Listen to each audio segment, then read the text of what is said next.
Nakakatulog ka ba maaya? Hindi po masyado. Kailan nag-start yung ganyan mo? May time po na sunod-sunod po yung bangon. I see.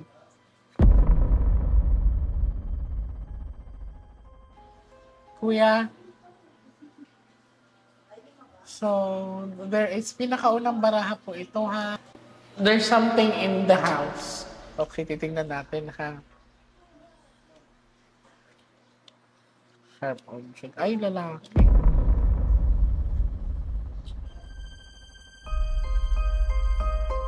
Kasi ang nangyayari dito, may tinatawag dito sa bahay na to, it's incubus.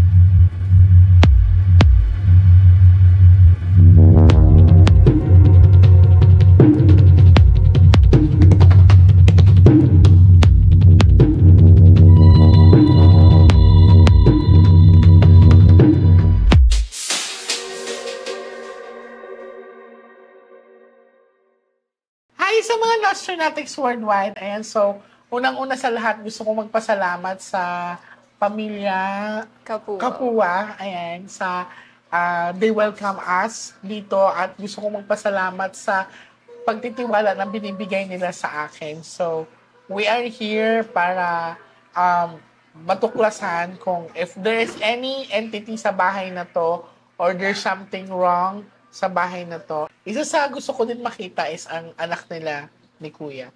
So, ready ka na, darling? Opo. Huwag ka matakot, ha? Kailan nga ang birthday mo? November 14 po, Anong year? 2006. This is a bad luck card, ate, ha? Pag ito lumabas, there is a negative energy dito sa bahay na to.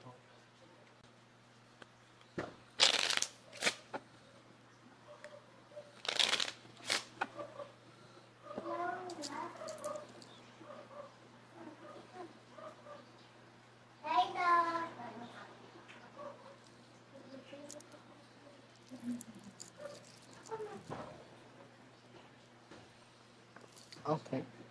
Now, darling, I want you to focus. I want you to pick one card.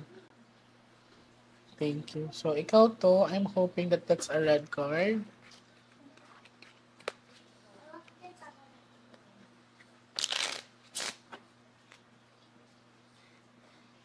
Ikat mo, darling, ang cards ng tatlo, please.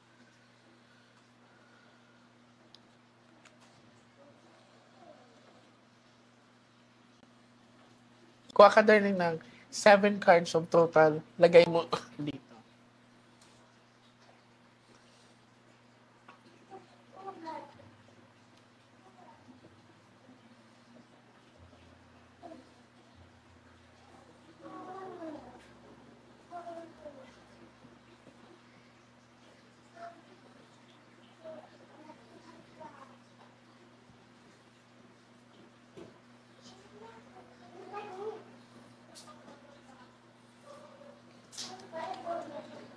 So, ikaw to, I'm hoping that this is a red card.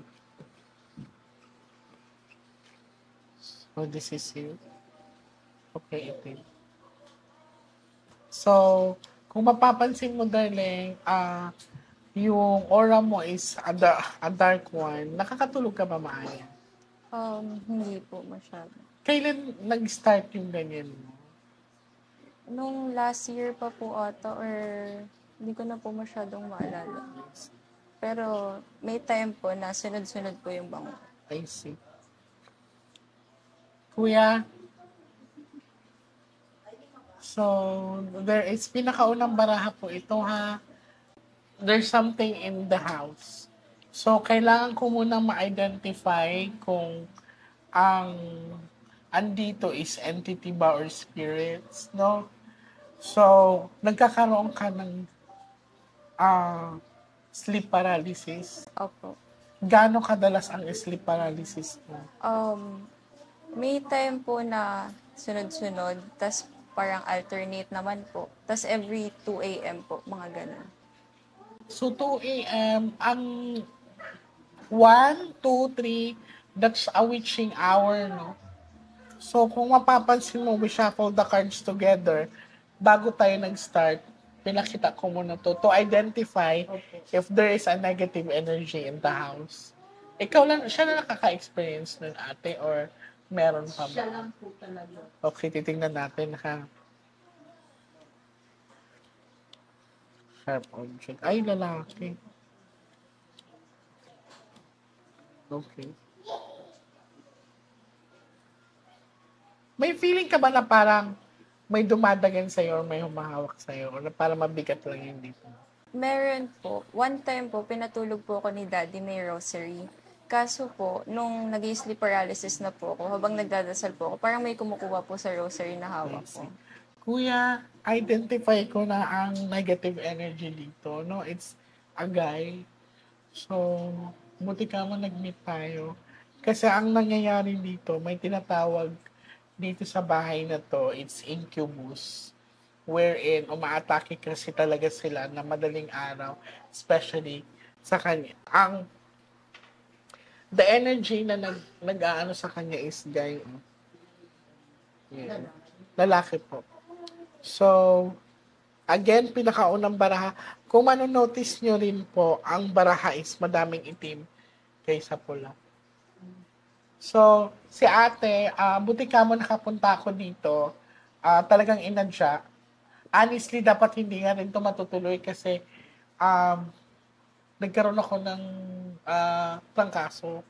Pero, luckily, naging okay naman yung pakiramdam ko. Kaya sabi ko, ituloy na natin to. Kasi iniisip ko nga din siya. And, ayan, confirm po, nakaka-experience siya ng sleep paralysis. So, hindi po ito spirits. This is NDT wherein it's contributing negative energy or alam mo yung tinatawag sa bahay ate na okay siya pero parang minsan mabigat. Yun bang may blessing kayo pero parang ang hirap na pumasok or nawawala agad. Ganyan ang nangyayari dito sa amin.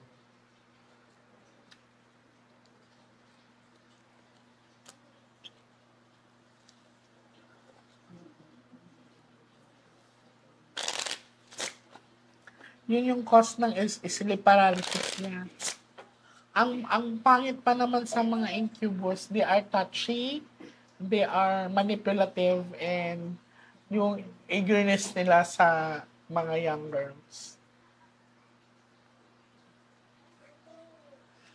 It was being documented that incubus is real. Yan. Cut the cards into 3. Ang worry ko kasi kung hindi kami nag-meet ni Kuya, pag tuloy-tuloy yan, she will fall into depression, anxiety.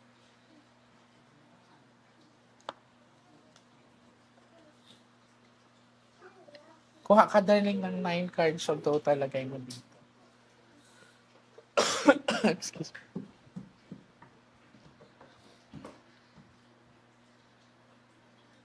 Mag-18 ka na, no? Opo. Sakto. Uy. November 14, 8 days na lang po. Oo. 8 pa, di ba? 8 days.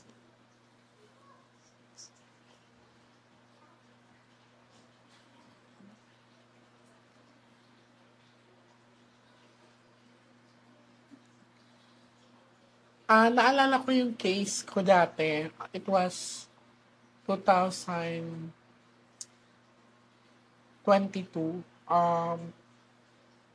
Yung mother niya wala dito, taga-Japan yung mother niya. So, napauwi yung mother niya kasi yung daughter niya, nag-iisang anak lang po yun. Kasing edad mo na rin. Nagsasabi siya sa mother niya na parang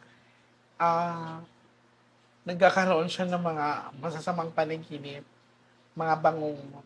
So, una, parang dinisregard ng mother niya. Kasi parang simpleng, parang panaginip lang, ganyan-ganyan. Bangungot lang yun, ganyan-ganyan. So, eventually, nagbago yung ugali ng anak niya. Nagbago yung ugali ng anak niya, minumura na siya pag nag-uusap sila. Yes, nag-change wherein hindi daw ganun yung anak niya. So, dinala sa akin, ate, year 2022 yun. Medyo iniyakan ko din yun kasi 3 days na sana mag-meet kami. Sabi niya, Miss J, she's very pretty. Sabi niya, Miss J, aantayin kita sa bahay. And hindi rin ako nakapunta, kuya. Hindi ko alam kung may pumigil ba sa akin. Kasi after nung pag-meet namin, naging okay siya. Tapos mga 3 days na lang napupunta ako sa kanila. Binasag niya yung santo nila. Tapos yung mukha niya, nag-iba. Parang tumanda. Tapos by the following day, nabalitaan ko na lang, nag-suicide. Tapos yun, hindi na namin napuntahan sa bahay. So, naalala kita doon.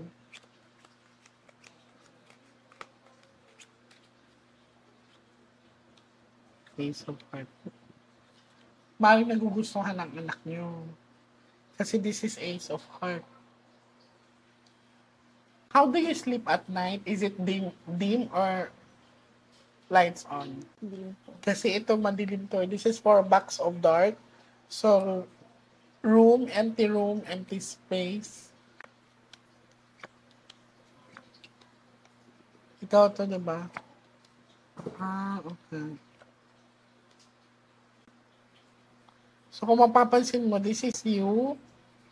So, sa pinakita sa akin, the negative energy or the dark energy in the house, especially sa room niya, nag-i-stay, ay maaaring nagustuhan yung anak niya.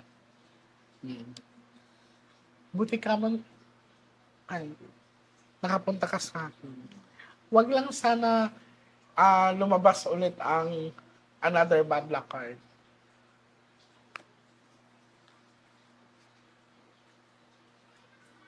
Eksakto pa, magdidibo ka pa pala.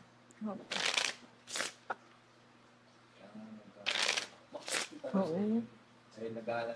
Cut the cards into 3. Buti nagsasabi ka sa parents mo na you feel something weird.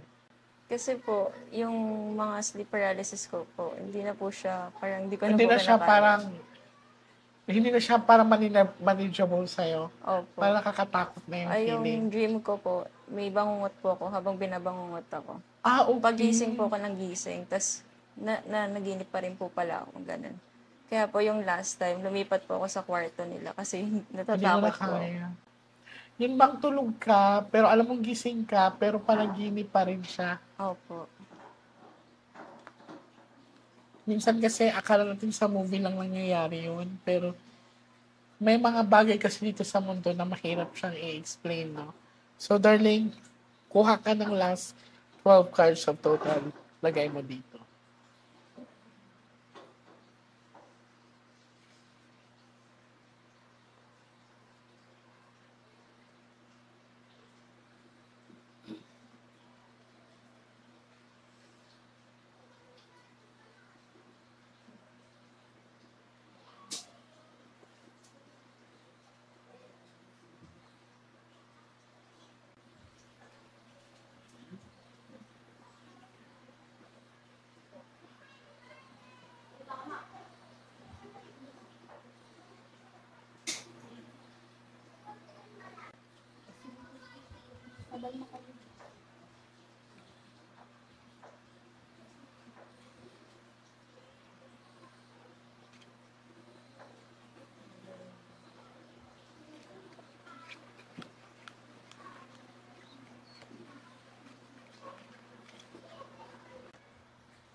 Okay, ikaw. Tinatabihan siya, kuya.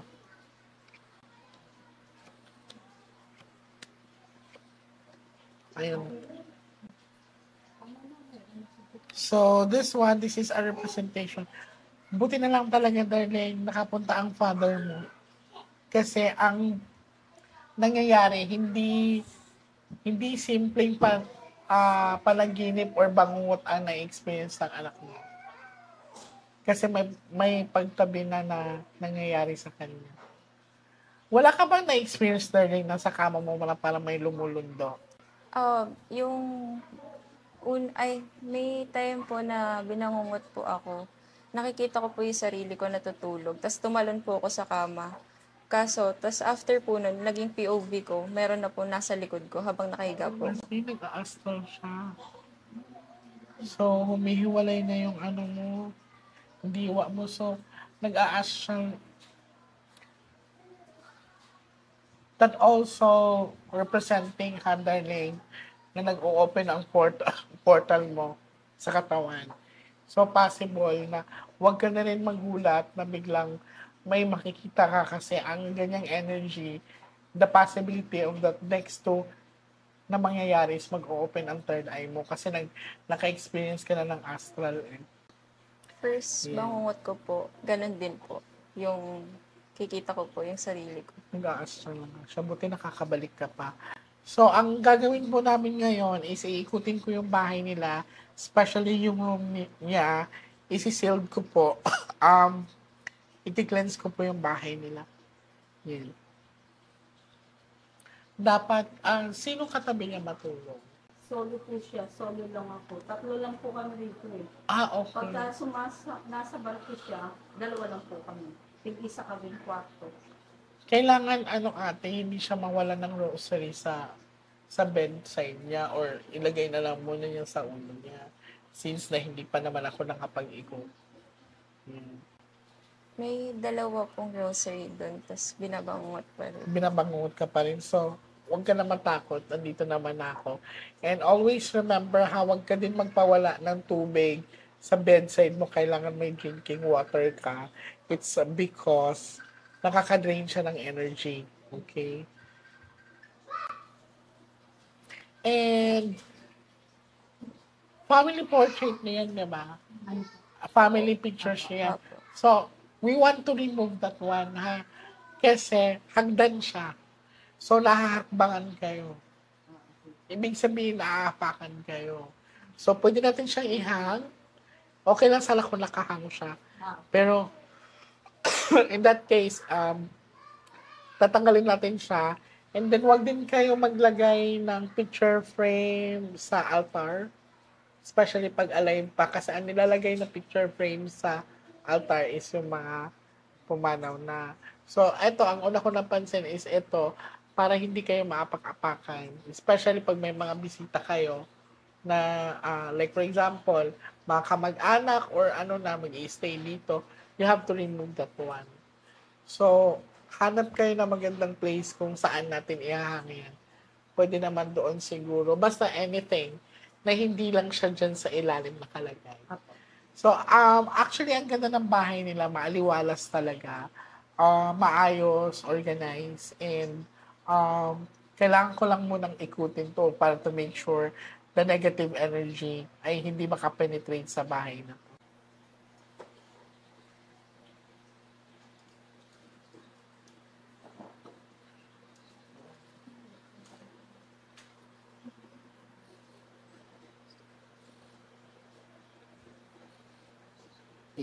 Okay. So, may kandila kayo. Kailangan nyo magsindi, kuya, ate, sa dito sa ilalim ng hagdan. Okay, dito tayo magsisimula sa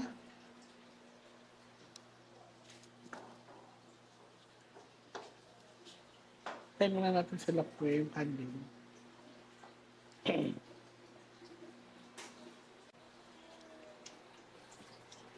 Ikot lang po ako, ha? Okay.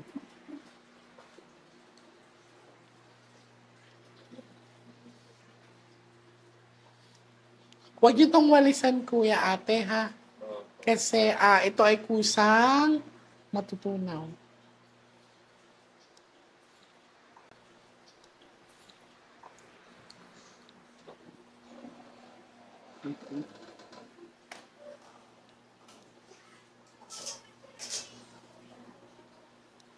Huwag niyo muna patay ng ilaw sa ano. Sige, kayo ang mag-guide po sa akin pataas.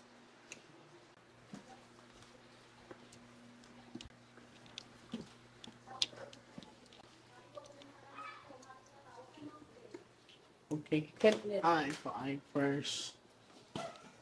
Meron pong naputol dyan na malaking puno na... Kailan pa, ate?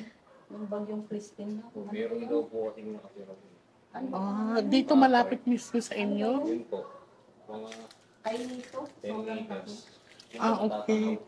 Nung naputol yan, sunod-sunod ba ang ano mo? Ngayon, recently na lang po ulit. Okay. Puro kasi na po kami dito. Kailangan kasi ate may prayer siya. Oo, hindi pwedeng maglalagay ka lang. Nag-incense rin po kami. No. Hindi po ba? Hindi kayo, inonote nyo ha, hindi kayo basta-basta mag-i-incenso. Kasi may proper way po siya. Pag gagawin nyo po yan, baka makadistract pa kayo ng another elements. Yung ilaw. Yung ilaw na ano. Ito kasi is sealed by the prayer niya. So this is your room, darling. Apo. Okay.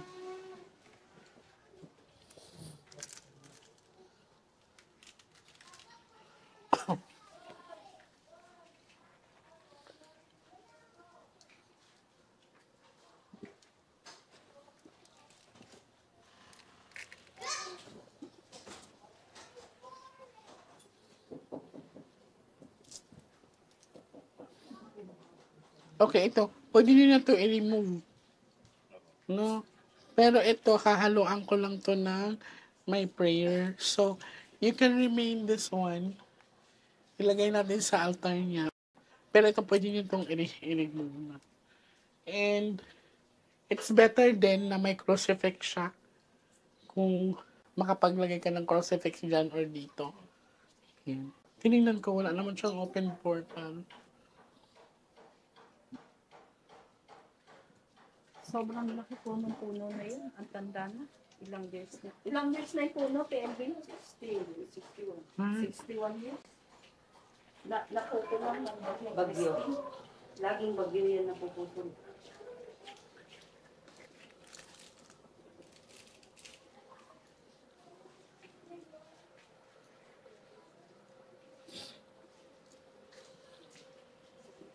Di ba nagdi-dim light si, anong pangalan, ano yun? iya.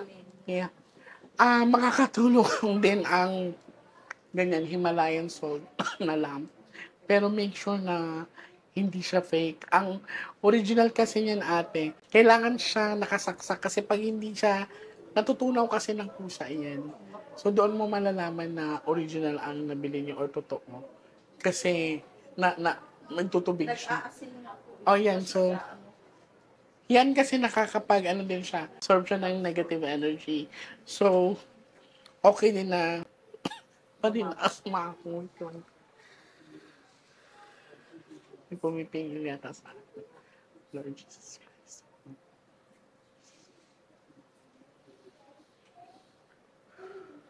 Okay.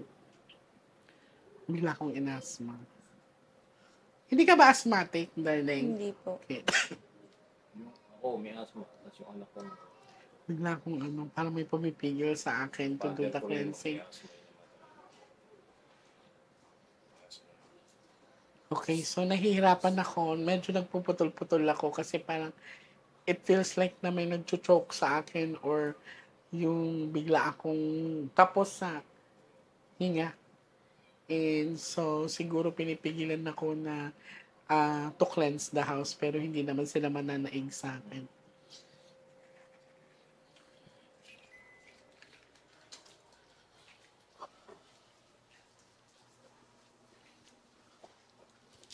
Actually, ito yung maaliwalas ang bahay niyo. Maganda ang bahay niyo.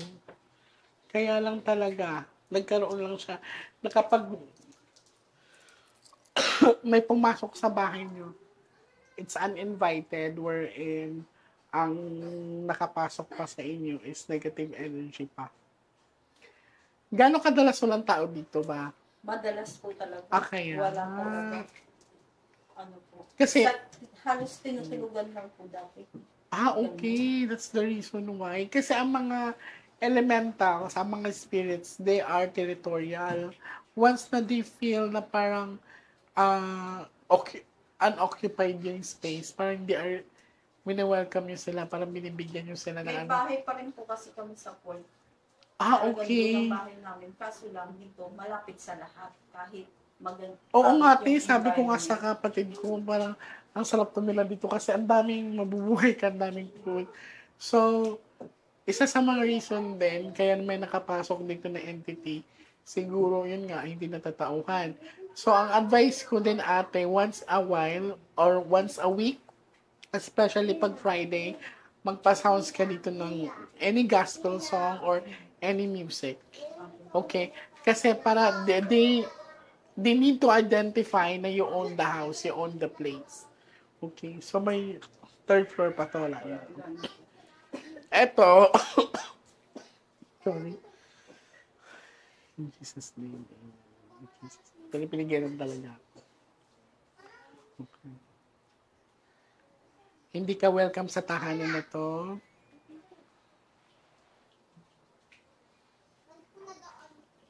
Mabubuting tao ang mga nandito.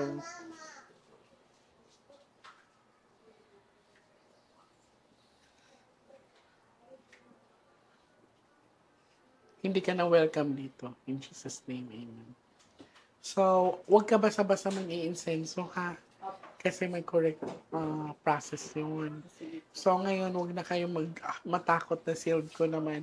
And ito ate, pwede mo siya ilagay sa maayos na lagayan. Kasi this is sealed with the prayer. So, pwede mo itong magamit in any case. Okay, so pwede na yung patayin. Yan.